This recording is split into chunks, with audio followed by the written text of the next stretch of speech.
Bonjour à tous, aujourd'hui je vous amène en Grèce. Je suis originaire du nord de la Grèce et on va aller à Thessalonique, qui est la ville la plus importante du nord de la Grèce, la deuxième ville la plus grande de la Grèce après Athènes, bien évidemment.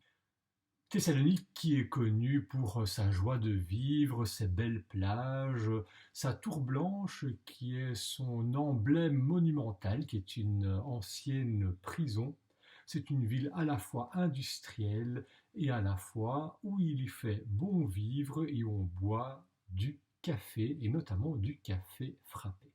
Le café frappé se fait dans un shaker et il a été inventé en 1957 à Thessalonique à l'occasion de l'exposition universelle qui avait lieu là-bas.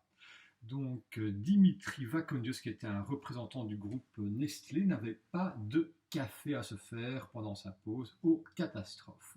Alors il était en train de vendre un produit qui était du chocolat soluble et qui se faisait au shaker. Alors qu'est-ce qu'il a fait? Il a pris du Nescafé, il a mis dans son shaker, il a secoué, et puis après, ça a moussé. Et en ouvrant le shaker, il s'est taché sa chemise, et il a dit, j'ai peut-être taché une chemise, mais j'ai révolutionné le café. Et c'est vrai, car depuis, on boit du café froid partout. On peut penser même au frappuccino du Starbucks. Ça a vraiment révolutionné la façon de boire le café. Pour faire la recette, il faut du Nescafé. Alors j'ai ici du Nescafé grec carrément. Donc vous voyez que c'est écrit en grec dans la partie inférieure. Alors est-ce que c'est important? Moyennement, en fait, le Nescafé grec est fait pour mousser parfaitement quand on le travaille au shaker. Si vous n'en avez pas, prenez du Nescafé normal, ça marchera relativement aussi. On met juste un fond d'eau dans son shaker, pas trop.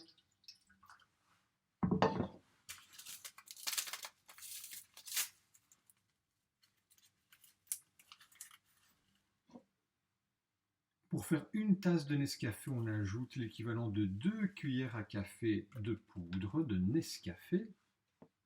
Et il faut savoir que le sucre se met à l'avance pour qu'on puisse bien le frapper et le dissoudre. Alors il y a de la terminologie, on peut le choisir soit schietto, qui veut dire sans sucre, je le déconseillerais dans cette recette. On peut le choisir metrio, qui veut dire moyen, avec moyennement de sucre, ou alors rilico, qui veut dire sucré, avec beaucoup de sucre.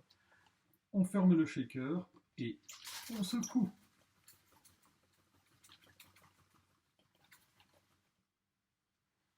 Vous voyez, ça mousse bien. On continue. Alors dans un verre, on met plein de glaçons. Il fait chaud en Grèce. Et on verse le café qui a bien moussé. On complète avec de l'eau froide et éventuellement du lait. Et voilà la première version du Nescafé frappé à votre santé.